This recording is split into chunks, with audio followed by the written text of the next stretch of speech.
My name is Rick Oppedisano. I am the CEO of Delta Bravo Artificial Intelligence. Delta Bravo is an industrial strength predictive analytics platform. We call it industrial strength because we deal with the biggest, most complex data sets you could possibly create. And those are most often found in a manufacturing setting. So Delta Bravo fills a market space with companies that are generating tons and tons of data. And they're overwhelmed. They're not just overwhelmed from a decision-making standpoint, they're also overwhelmed from a system standpoint. And so the big differentiator for Delta Bravo, there's two of them. The first is that we are built using a technology called Kubernetes, which allows us to deploy and scale across any combination of infrastructures. This allows the customer to take this capability and scale it out globally in the way that makes the most sense from a cost perspective and from a technology management perspective.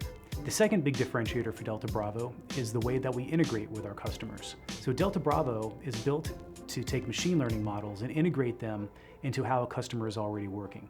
And when you think about manufacturers, they're so process-driven as it is. If you come to a manufacturer and say, hey, I've got this wonderful capability for you to use. However, you're gonna have to change your process in order to use it.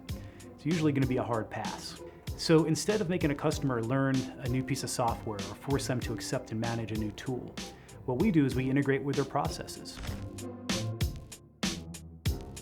So we decided in 2016 to start Delta Bravo. My parents visited the week we decided to start the business, and my mom wanted to have a nice cup of coffee and a pastry, so I took her to Amelie's, which is five stories below where we're sitting now.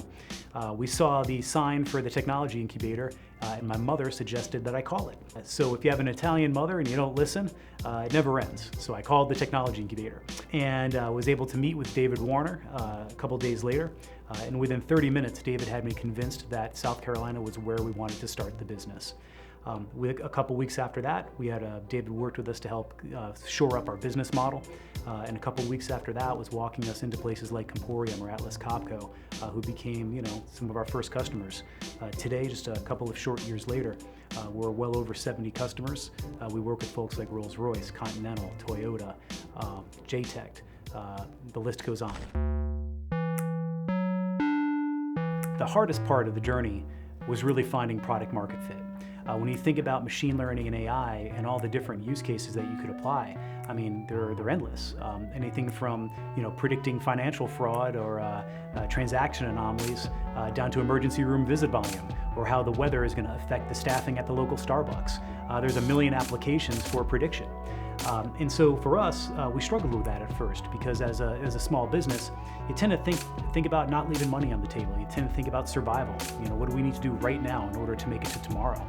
And so for those first couple of years, we vacillated and we did a bunch of different use cases, and we found that it was very difficult for us to scale if we were going to be horizontal. Once we discovered manufacturing, we looked around us at the resources that we had here in South Carolina. And very quickly, we discovered the South Carolina Manufacturing Extension Partnership. These folks are experts in manufacturing, experts in process, experts in how the business runs, experts in the finance of manufacturing. And when we sat down with them and explained the capability of our technology, they saw a wonderful fit. They said, you guys can help us execute 5 key use cases in manufacturing: predictive maintenance, predictive quality, scrap reduction, predicting inventory movement, and increasing throughput. That is what drives a manufacturing business, and you guys can help us take that capability to manufacturers in South Carolina and give them competitive advantage over manufacturers in other states or countries. And so we wanted to do that on our own. And we wanted to do that in the time that it would take to do that naturally. And what was interesting is that we were moving slower than I had wanted until the pandemic hit. We had about $1.52 million in committed revenue from businesses that were adversely affected by the pandemic.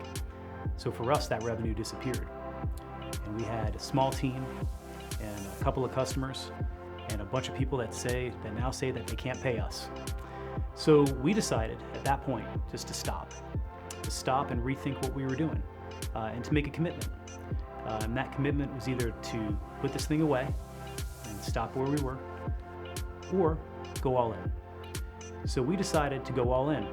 And what that meant for us was rethinking how the technology was built, rethinking our product market fit, rethinking our market message, and rethinking our financial model, which we sat down for 2 months and did.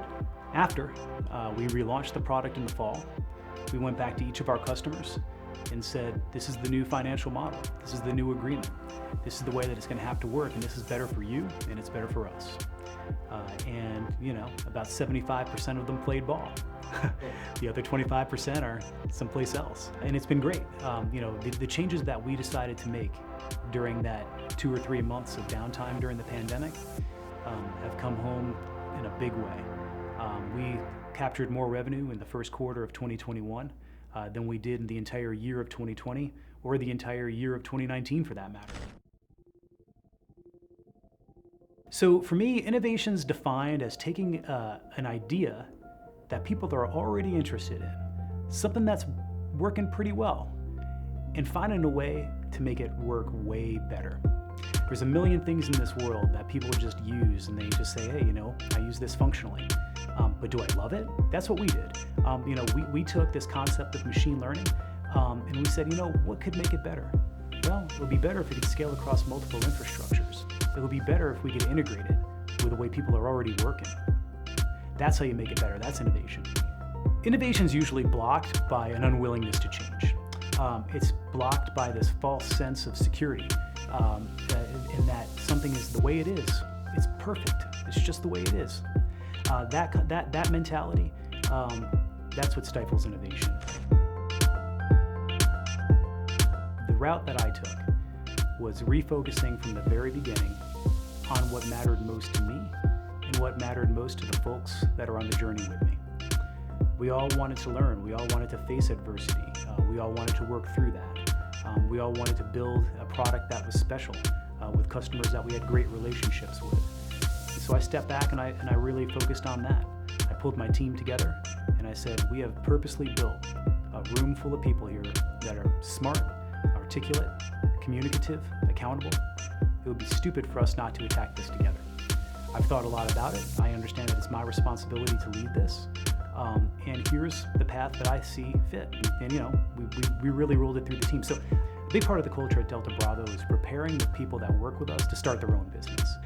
We hire a very particular personality type. We're looking for people that are intellectually curious, self-motivated, confident, people that want to eventually maybe do this on their own too. One thing that I think when people think of entrepreneurship, the thing that they tend to undersell is your ability to adapt to change, particularly in technology entrepreneurship. If I can give any advice to a technology startup person, is be ready to change, because that's the world we're living in, and make that change part of your plan. Look forward to it. Address change as an opportunity. Realize that every time change is required or change is on the menu, it is for other people too, and they may not be as fast or as good at it as you are. For me, I've learned a couple of lessons, and the biggest one was just because you can doesn't mean you should. When I was younger, I realized pretty quickly in my mid to late 20s that I could process information. I had a level of energy that was ahead of most of my peers at the time. And so all of a sudden, I felt that I had all this potential. And then right around the time I was 40 or so, it fueled me to make some mistakes. And part of those mistakes was thinking that just because I had all this potential, I could run 3-4 businesses at the same time. So I went and I started Delta Bravo, I invested in another company, and I invested in a third business. The third business was something that I was never involved with before. I had absolutely no background in that business. And I looked at it and I said, well, how hard could it be? And lo and behold, it has bit me. It was losing customers, it was losing money. The culture was despondent, and I had no idea how to change it.